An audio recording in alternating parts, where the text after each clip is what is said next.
தைரியம் இருந்தால் காசாவிற்குள் நுழைந்து காசாவை முழுமையாக கைப்பற்றுங்கள்.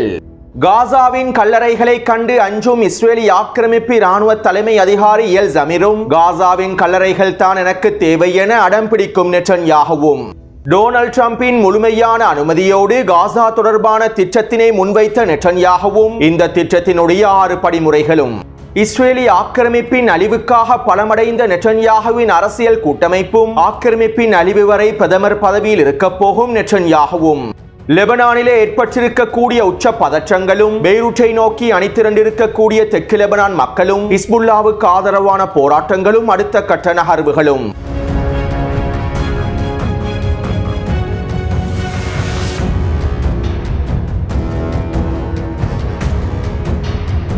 நேற்றிரவு தெற்கு லெபனானின் பல பிரதேசங்களில் ஹிஸ்புல்லாவுக்கு ஆதரவான ஆர்ப்பாட்டங்கள் நடைபெற்றிருந்தன. ஹிஸ்புல்லாவை நிராயுதபாணியாக்குவதற்கான தீர்மானங்கள் எடுக்கப்படக்கூடிய நிலைமையிலேயே இவ்வாறான ஆர்ப்பாட்டங்களும் போராட்டங்களும் நடைபெற்றிருந்தன. மேலும் லெபனானினுடைய கிழக்கு பிரதேசமான பேகா பிரதேசத்தை சேர்ந்த பழங்குடி மக்களும் அவர்களுடைய தலைவர்களும் ஹிஸ்புல்லா இராணுவத்திற்கு ஆதரவான அறிக்கைகளையும் அணிதிரட்டல்களுக்கான அறிக்கைகளையும் வெளியிட்டிருந்தார்கள். இந்த நிலத்தினுடைய மக்களான எங்களை ஓரங்கட்டுவதற்கு நாங்கள் ஒரு பொழுதும் அனுமதிக்கப் போவதில்லை. ஹிஸ்புல்லாவினுடைய ஆயுதங்கள் லெபனான் மக்களுடைய உரிமையாகும். ஆக்கிரமிப்பு எதிரியின் அச்சுறுத்தல்களில் இருந்து லெபனான் மக்களை பாதுகாப்பதற்காகவும் லெபனானை பாதுகாப்பதற்காகவுமே ஹிஸ்புல்லாவினுடைய ஆயுதங்கள் பயன்படுத்தப்படுகின்றன.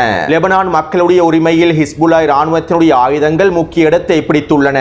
இதனால் எங்களுடைய உரிமைகளுக்கு எதிராக திட்டமிட்டு மேற்கொள்ளப்படுகின்ற எந்த ஒரு வேலை திட்டத்தையும் நாங்கள் பொறுத்துக் கொள்ளப் போவதில்லை. நாங்கள் எப்போதும் அணிகளின் முன்வரிசையிலேயே இருப்போம். இதனால் பெய்ரூட்டை நோக்கி அணி திரளுமாறு அழைப்பு விடுக்கின்றேன். மேலும் நாங்கள் பெய்ரூட்டை நோக்கி அணிதிரண்டு வந்து கொண்டிருக்கின்றோம் என பேகா குலத்தினுடைய தலைவர்கள் விசேட அறிக்கைகளையும் வெளியிட்டிருந்தார்கள். அதாவது இன்றைய தினம் லெபனானினுடைய பாராளுமன்ற அமைச்சரவையில் ஹிஸ்புல்லாவுக்கு எதிராக எடுக்கக்கூடிய தீர்மானங்களை கண்டித்தே பேகா குலத்தை சேர்ந்த மக்களும் தெற்கு லெபனானை சேர்ந்த மக்களும் அணிதிரண்டு பெய்ரூட்டை நோக்கி படையெடுத்துள்ளார்கள். ஹிஸ்புல்லாவுக்கான முழுமையான ஆதரவை வெளிப்படுத்துவதற்காகவே மக்கள் அணிதிரண்டு பெய்ரூட்டை நோக்கி வந்து கொண்டிருப்பதாக லெபனான் ஊடகங்களும் தெரிவித்திருந்தன.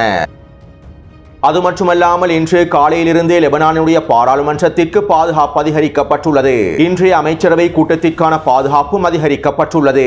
அது மட்டுமல்லாமல் லெபனானிலே இருக்கக்கூடிய மிகப்பெரிய அமெரிக்க தூதரகத்திற்கும் பாதுகாப்பு உயர்த்தப்பட்டுள்ளது. பெய்ரூட்டினுடைய மிக முக்கியமான பிரதேசங்களில் லெபனானினுடைய அரசை ராணுவம் களமிறக்கப்பட்டிருப்பதாகவும் தெரிவிக்கப்படுகின்றது. அத்தோடு இன்று காலை டொனால்ட் ட்ரம்பின் நிர்வாகம் அமெரிக்க தூதரின் மூலமாக லெபனானினுடைய ஜனாதிபதி ஜோசப் அவுனுக்கு எச்சரிக்கை செய்தி ஒன்றை வழங்கியுள்ளது. இன்று நடைபெறக்கூடிய பாராளுமன்ற அமைச்சரவை கூட்டத்தில் ஹிஸ்புல்லாவை நிராயுதபாணியாக்குவதற்கான தீர்மானங்கள் நிறைவேற்றப்பட வேண்டும். குறைந்தது ஹிஸ்புல்லாவை நிராயுதபாணியாக்குவதற்கான நேர அட்டவணையை திகதி அட்டவணையை லெபனானுடைய அரசாங்கம் வெளிப்படுத்த வேண்டும். இத்தனையாம் திகதியிற்குள் ஹிஸ்புல்லா இராணுவத்தினர் முழுமையாக நிராயுதபாணியாக்கப்படுவார்கள் என்கின்ற முடிவுகளை இன்றைய பாராளுமன்ற அமைச்சரவை கூட்டத்திலே எடுக்க வேண்டும். இல்லாவிட்டால் விளைவுகள் பாரதூரமானதாகவே அமைந்திருக்கும் என டொனால்ட் ட்ரம்பினுடைய நிர்வாகம் அமெரிக்க தூதர் மூலமாக லெபனானுடைய ஜனாதிபதிக்கு எச்சரிக்கைகளை வழங்கியுள்ளார். இது ஒரு புறம் இருக்க சவுதி ஜொனியினுடைய பிரதிநிதிகள் லெபனான் ஜனாதிபதிக்கும் பிரதமருக்கும் தொலைபேசி அழைப்புகளை ஏற்படுத்தி இன்றைய பாராளுமன்ற அமைச்சரவை கூட்டம் தொடர்பான விசேட கலந்துரையாடல்களையும் அழுத்தங்களையும் வழங்கியுள்ளார்கள். அத்தோடு இன்று காலை ஹிஸ்புல்லாவினுடைய பாராளுமன்ற உறுப்பினர் அலி ஃபயாத் அவர்கள் இவ்வாறு தெரிவித்தார். லெபனானிலே தற்போது நடைபெறக்கூடிய விடயங்கள் லெபனானினுடைய இறையாண்மைக்கு அச்சுறுத்தல்களை ஏற்படுத்தக்கூடிய மூலோபாய பிரச்சனைகளாகும். லெபனானுக்கும் இஸ்ரேலி ஆக்கிரமிப்புக்கும் இடையிலான பிரச்சனையானது தற்போது லெபனான் பிரச்சனையாக மாறப்போகிறது. ஹிஸ்புல்லா இராணுவத்தினை நிராயுதபாணியாக்குவதற்காக லெபனான் அரசாங்கம் எடுக்கக்கூடிய முடிவுகள் லெபனானுக்குள்ளே மிகப்பெரிய தாக்கத்தினையும் விளைவுகளையும் ஏற்படுத்த போகின்றது. அமெரிக்காவினதும் இஸ்ரேலி ஆக்கிரமிப்பினதும் வெளிப்புற அழுத்தத்திலிருந்து லெபனானை பாதுகாக்க வேண்டுமாக இருந்தால் லெபனானுக்குள்ளே நாங்கள் அனைவரும் ஒற்றுமையாக இருக்க வேண்டும். இவ்வாறு லெபனானுக்குள்ளே ஒற்றுமையை சிதைக்கக்கூடிய வேலை திட்டங்களை மேற்கொள்வது ஒரு பொழுதும் வெளிப்புற அழுத்தத்தினை முடிவுக்கு கொண்டு வராது. இதனால் லெபனானுடைய எதிர்காலமே மிகப்பெரிய சிக்கலுக்குள் சிக்கிவிடும் என ஹிஸ்புல்லாவினுடைய பாராளுமன்ற உறுப்பினர் அலி ஃபயாத் அவர்கள் தெரிவித்துள்ளார். எனவே தற்போது லெபனானுடைய பாராளுமன்ற அமைச்சரவையில் கலந்துரையாடல்கள் மேற்கொள்ளப்பட்டு வருகின்றன. இன்னும் ஒரு சில மணித்தியாலங்களுக்குள் லெபனான் அமைச்சரவையினுடைய முடிவுகள் வெளியிடப்படலாம். அல்லது ஹிஸ்புல்லா இராணுவத்தினை நிராயுதபாணியாக்குவதற்கான இந்த கலந்துரையாடல்கள் வருகின்ற வியாழக்கிழமை வரையில் ஒத்திவைக்கப்படலாம். அதே நேரம் ஹிஸ்புல்லாவுக்கு ஆதரவாக ஆயிரக்கணக்கான மக்கள் பெய்ரூட்டை நோக்கி அணிதிரண்டு வருகை தந்துள்ளார்கள். ஹிஸ்புல்லாவுக்கு ஆதரவான போராட்டங்களும் ஆர்ப்பாட்டங்களும் தொடர்ச்சியாக நடைபெற்று வருகின்றன. எனவே தற்போதைய நிலைமைகள் லெபனானுக்குள்ளே ஒரு மிகப்பெரிய உச்சக்கட்ட பதற்றத்தை ஏற்படுத்தி வெளிப்படுத்தியுள்ளது. இன்றிரவு ஹிஸ்புல்லா இராணுவத்தினை நிராயுதபாணியாக்குவதற்கான முடிவுகள் எடுக்கப்படுமாக இருந்தால் இந்த ஆர்ப்பாட்டங்களும் போராட்டங்களும் கலவரங்களாக மாறுவதற்கான வாய்ப்புகள் இருப்பதாகவும் லெபனான் ஊடகங்கள் எச்சரிக்கைகளை வெளியிட்டுள்ளன. மேலும் இவை தொடர்பான விசேட தகவல்கள் கிடைக்கப்பெற்றால் டெலிகிராம் சேனலிலே பதிவிடுகின்றேன். அடுத்து இன்று அதிகாலை யமன் ஹவுதி இராணுவத்தினர் இஸ்ரேலி ஆக்கிரமிப்பின் டெல்-அவிவ் பிரதேசத்தை இலக்கு வைத்தும் ஜெருசலம் பிரதேசத்தை இலக்கு வைத்தும் ஏவுகணை தாக்குதல்களை மேற்கொண்டிருந்தார்கள். இந்த ஏவுகணைகளை இஸ்ரேலி ஆக்கிரமிப்பு இராணுவம் சுட்டு வீழ்த்தி இருப்பதாகவும் அறிவித்துள்ளது. இருப்பினும் யமன் ஹவுதி இராணுவத்தின் ஏவுகணை தாக்குதல்களினால் டெல்-அவிவ் பிரதேசமும் ஜெருசலம் பிரதேசமும் முழுமையாக முடக்கப்பட்டுள்ளன. மேலும் இஸ்ரேலி ஆக்கிரமிப்பு பென் குரியன் விமான நிலையமும் முழுமையாக முடக்கப்பட்டிருப்பதாகவும் தெரிவிக்கப்படுகின்றது.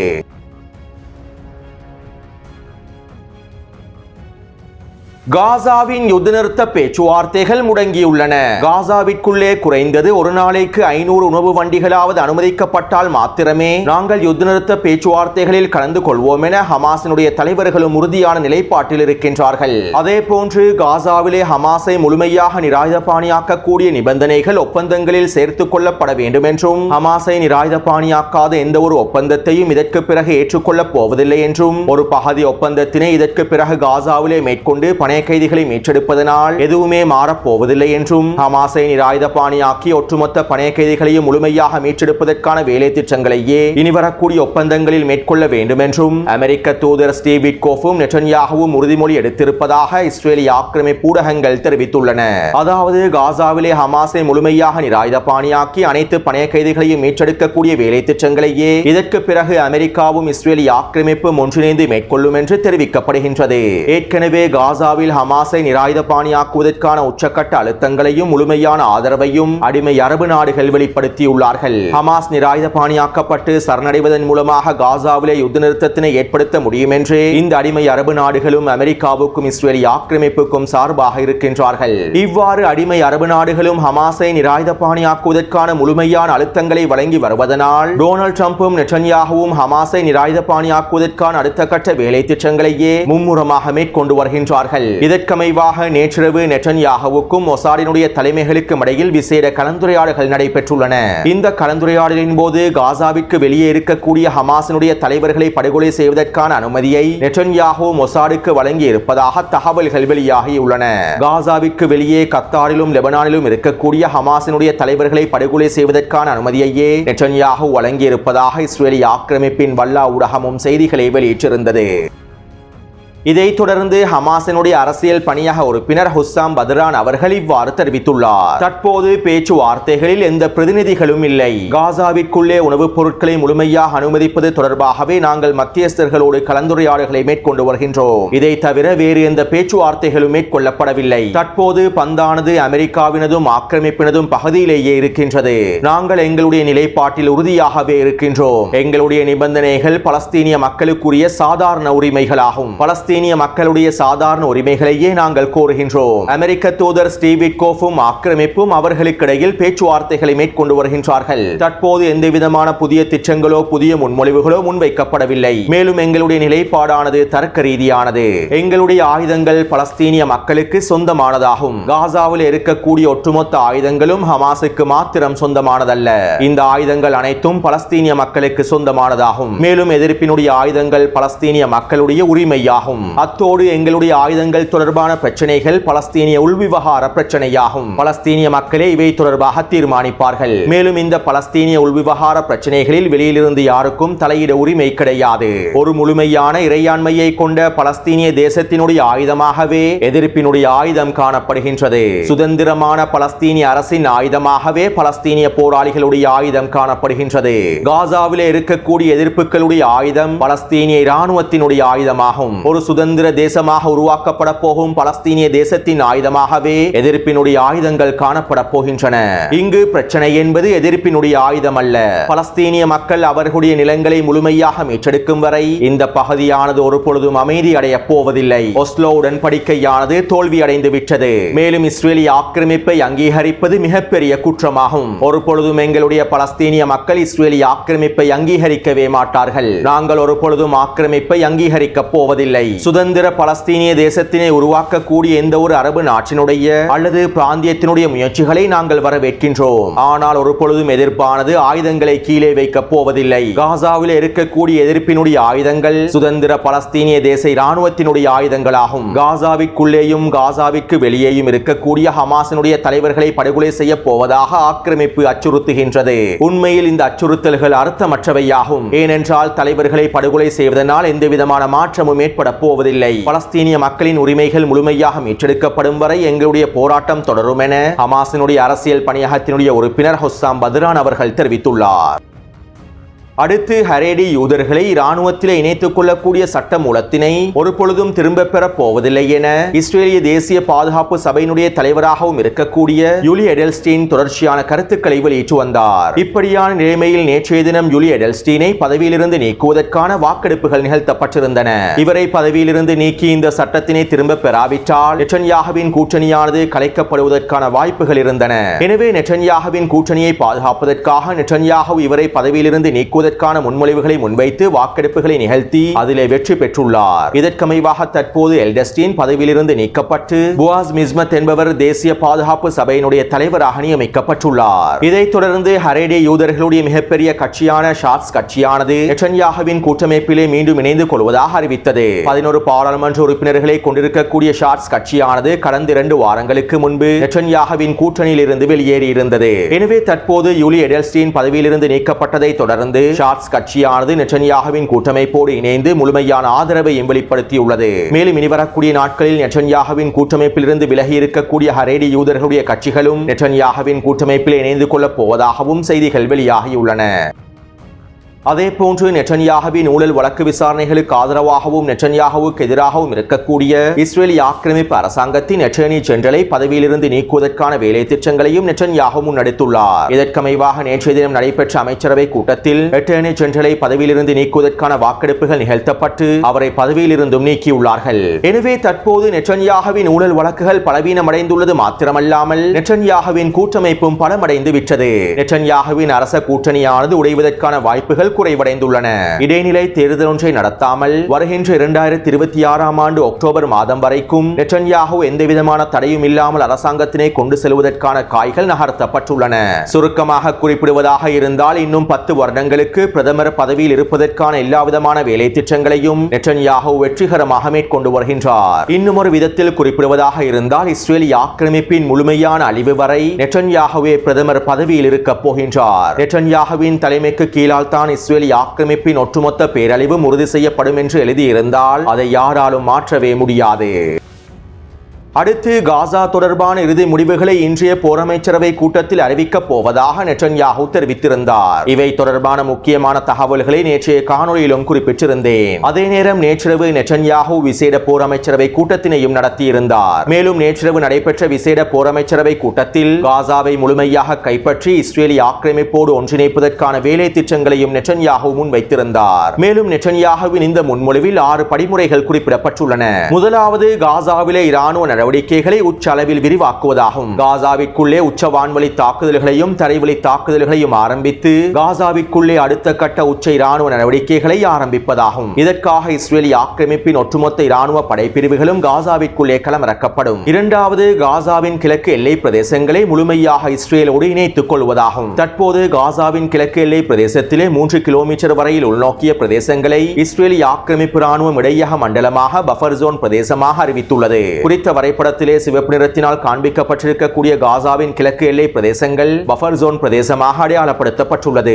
எனவே இரண்டாவதாக இந்த எல்லை பிரதேசங்கள் அனைத்தும் இஸ்ரேலோடு ஒன்றிணைக்கப்படும். மூன்றாவது வடக்கு காசாவில் இருக்கக்கூடிய பலஸ்தீனிய மக்களை முழுமையாக வெளியேற்றி வடக்கு காசாவிற்குள்ளே உச்ச வான்வழி தாக்குதல்களையும் தரைவழி தாக்குதல்களையும் மேற்கொண்டு வடக்கு காசாவை முழுமையாக கைப்பற்றுவதாகும். நான்காவது மத்திய காசாவில் இருக்கக்கூடிய பலஸ்தீனிய மக்களையும் கான் யூனிஸ் பிரதேசத்தில் இருக்கக்கூடிய பலஸ்தீனிய மக்களையும் ரஃபா பிரதேசத்தை நோக்கி முழுமையாக நகர்த்த வேண்டும். ரஃபா பிரதேசத்திலே அமைக்கப்பட போகும் மனிதாபிமான நகரத்திற்குள் அனைத்து பலஸ்தீனிய மக்களையும் அடைத்து வைக்க வேண்டும். 5வது மத்திய காசா பிரதேசங்களுக்குள்ளும் கான் யூனிஸ் பிரதேசங்களுக்குள்ளும் தரைவழி தாக்குதல்களை மேற்கொண்டு குறித்த பிரதேசங்களை முழுமையாக கைப்பற்ற வேண்டும். இதன்போது இஸ்ரேலிய பணைய கைதிகளை முழுமையாக மீட்டெடுப்பதற்கான வேலை திட்டங்களும் மேற்கொள்ளப்படும். 6வதாக ரஃபா பிரதேசத்திற்குள்ளே அடைத்து வைக்கப்பட்டிருக்கக்கூடிய பலஸ்தீனிய மக்களை காசாவை விட்டு வேறு நாடுகளுக்கு இடம்பெயர்த்த வேண்டும். இதற்கு பிறகு ஒட்டுமொத்த காசாவையும் இஸ்ரேலோடு ஒன்றிணைத்து காசாவிற்குள்ளே இஸ்ரேலிய குடியேற்றங்களை அமைக்க வேண்டும் என நெட்டன்யாஹூ குறித்த திட்டத்தினை முன்வைத்துள்ளார். இந்த திட்டத்திலே உள்ளடங்கப்பட்டிருக்கக்கூடிய இந்த படிமுறைகள் தொடர்பான தகவல்களை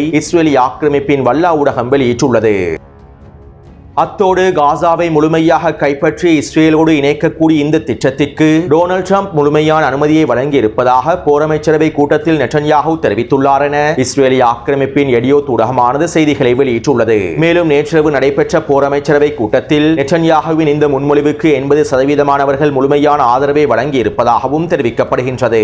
இருப்பினும் நெட்டன்யாஹூவின் குறித்த முன்மொழிவுக்கு இஸ்ரேலிய ஆக்கிரமிப்பு ராணுவத்தினுடைய தலைமை அதிகாரி இயல் ஜமீர் மறுப்பு தெரிவித்துள்ளார். இதைத் தொடர்ந்து நெட்டன்யாஹூ இயல் ஜமீருக்கு இவ்வாறு தெரிவித்துள்ளார். இராணுவத்தினுடைய தலைவர் சீருடையை அணிவதற்கு மறுத்தால் அவர் வீட்டுக்கு சென்று விட வேண்டும் என நெட்டன்யாஹூ இயல் ஜமீருக்கு எதிரான மிரட்டல்களையும் வெளியிட்டுள்ளார். இதைத் தொடர்ந்து இஸ்ரேலிய ஆக்கிரமிப்பு ராணுவ தலைமை அதிகாரி இயல் ஜமீர் இவ்வாறு தெரிவித்துள்ளார். காசாவை முழுமையாக கைப்பற்றுவதற்கான இந்த திட்டமானது யதார்த்தத்திற்கு முரணானதாகும். இந்த திட்டத்தினால் காசாவிற்குள்ளே இருக்கக்கூடிய இஸ்ரேலிய பணைய கைதிகள் கொல்லப்பட்டு விடுவார்கள். இஸ்ரேலிய பணைய கைதிகளை கொலை செய்யக்கூடிய இந்த திட்டத்திற்கு நான் ஒரு பொழுதும் ஆதரவளிக்கப் போவதில்லை. மேலும் காசாவை முழுமையாக கைப்பற்றுவதற்கு 2 தொடக்கம் 5 வருடம் வரையில் செல்லும். தற்போதைய பற்றாக்குறைகளுக்கு மத்தியில் பலவீனங்களுக்கு மத்தியில் காசாவை முழுமையாக கைப்பற்றுவதற்கான தாக்குதல்களை ஆரம்பிப்பது முட்டாள்தனமானதாகும். தற்போதைய சூழ்நிலையில் காசாவை முழுமையாக கைப்பற்றுவதற்காக எங்களுடைய இராணுவத்தினை களமிறக்குவது இழப்புகளையும் பல மடங்கினால் அதிகரித்துவிடும் என இயல் ஜமீர் கருத்துக்களை வெளியிட்டுள்ளார். இதைத் தொடர்ந்து இன்றைய தினம் நடைபெறக்கூடிய போர் அமைச்சரவை கூட்டத்தில் விசேட அறிவிப்பொன்றை இயல் ஜமீர் முன்வைக்கப் போவதாக தெரிவிக்கப்படுகின்றது. காசாவை முழுமையாக கைப்பற்றுவதற்கு நாங்கள் காசாவிற்குள்ளே களமிறங்கினால் ஏற்படக்கூடிய இழப்புகள் தொடர்பான விவரங்களையும் இஸ்ரேலிய இராணுவத்தினுடைய தற்போதைய திறன்கள் தொடர்பான மதிப்பீடுகளையும் இஸ்ரேலிய இராணுவத்தினுடைய தலைமை அதிகாரி போர் அமைச்சரவை கூட்டத்தில் முன்வைக்கப் போவதாக தெரிவிக்கப்படுகின்றது. எனவே இப்படியான நிலைமையில் இன்று காலை நெட்டன்யாஹூ இஸ்ரேலிய ஆக்கிரமிப்பு ராணுவ தலைமை அதிகாரி இயல் ஜமீரை தனியாக சந்தித்து விசேட கலந்துரையாடல்களை மேற்கொள்ளப் போகின்றார். காசாவை முழுமையாக கைப்பற்றுவதற்கான திட்டத்திற்கு இயல் ஜமீர் முழுமையான ஆதரவை வழங்க வேண்டும் என்பதற்காகவே நெட்டன்யாஹூ இந்த பேச்சுவார்த்தைகளை இயல் ஜமீரோடு தனியாக நடத்தப் போவதாக தெரிவிக்கப்படுகின்றது. அது மட்டுமல்லாமல் இந்த பேச்சுவார்த்தைகளுக்கு பிறகு இயல் ஜமீர் நெட்டன்யாஹூவுக்கு முழுமையான ஆதரவை வழங்குவார் என்றும் நெட்டன்யாஹூவின் திட்டங்களை ஏற்றுக்கொள்வார் என்றும் இஸ்ரேலிய ஆக்கிரமிப்பு ஊடகங்கள் தெரிவித்துள்ளன. எனவே நெட்டன்யாஹூவின் இந்த திட்டத்தினை இஸ்ரேலிய ஆக்கிரமிப்பு ராணுவ தலைமை அதிகாரி இயல் ஜமீர் ஏற்றுக்கொள்ள வேண்டும். காசாவை முழுமையாக கைப்பற்றி இஸ்ரேலோடு இணைக்கக்கூடிய நெட்டன்யாஹூவின் இந்த திட்டத்திற்கு இராணுவ தலைமை அதிகாரி இயல் ஜமீர் ஒப்புக்கொள்ள வேண்டும். மேலும் இதற்கமைவாக இஸ்ரேலிய ஆக்கிரமிப்பு ராணுவத்தினுடைய ஒட்டுமொத்த தரைப்படைகளும் விசேட படைகளும் காசாவிற்குள் களமிறக்கப்பட வேண்டும். ஏனென்றால் இஸ்ரேலிய ஆக்கிரமிப்பு ராணுவத்தினுடைய ஒட்டுமொத்த பேரழிவும் காசாவில் தான் உள்ளது. 22 மாத யுத்தத்திலே இஸ்ரேலிய ஆக்கிரமிப்பு ராணுவத்தின் 1/3 பகுதியினர் அழிக்கப்பட்டு யுத்த களத்திலிருந்து நீக்கப்பட்டுள்ளார்கள். எனவே தற்போது எஞ்சிருக்கக்கூடிய தளபதிகளையும் சிப்பாய்களையும் அதிகாரிகளையும் அளிப்பதற்கான காலமும் நேரமும் வந்துவிட்டது. ஆக்கிரமிப்பு ராணுவத்தின் தளபதிகளுக்காகவும் சிப்பாய்களுக்காகவும் அதிகாரிகளுக்காகவும் காசாவில் இருக்கக்கூடிய கல்லறைகள் ஏங்கிக் கொண்டிருக்கின்றன. எஞ்சிருக்கக்கூடிய இஸ்ரேலிய ஆக்கிரமிப்பு ராணுவத்தின் திறன்களை குழி தோண்டி புதைப்பதற்காக பலஸ்தீனிய போராளிகளும் தயாராகவே இருக்கின்றார்கள். எனவே தைரியம் இருந்தால் ஆக்கிரமிப்பு ராணுவம் காசாவிற்குள்ளே களமிறங்க வேண்டும். ஒட்டுமொத்த படைகளையும் காசாவிற்குள்ளே களமிறக்கி காசாவை முழுமையாக கைப்பற்றுவதற்கான தாக்குதல்களை ஆரம்பிக்க வேண்டும். மேலும் இதற்காகத்தான் பலஸ்தீனிய போராளிகள் காத்துக் கொண்டிருக்கின்றார்கள். காசாவினுடைய கல்லறைகளும் காத்துக் கொண்டிருக்கின்றன. எனவே இந்த காணொளி தொடர்பான கருத்துக்களை பதிவிடுங்கள். தொடர்ந்தும் என்னுடன் இணைந்திருங்கள். நன்றி, வணக்கம்.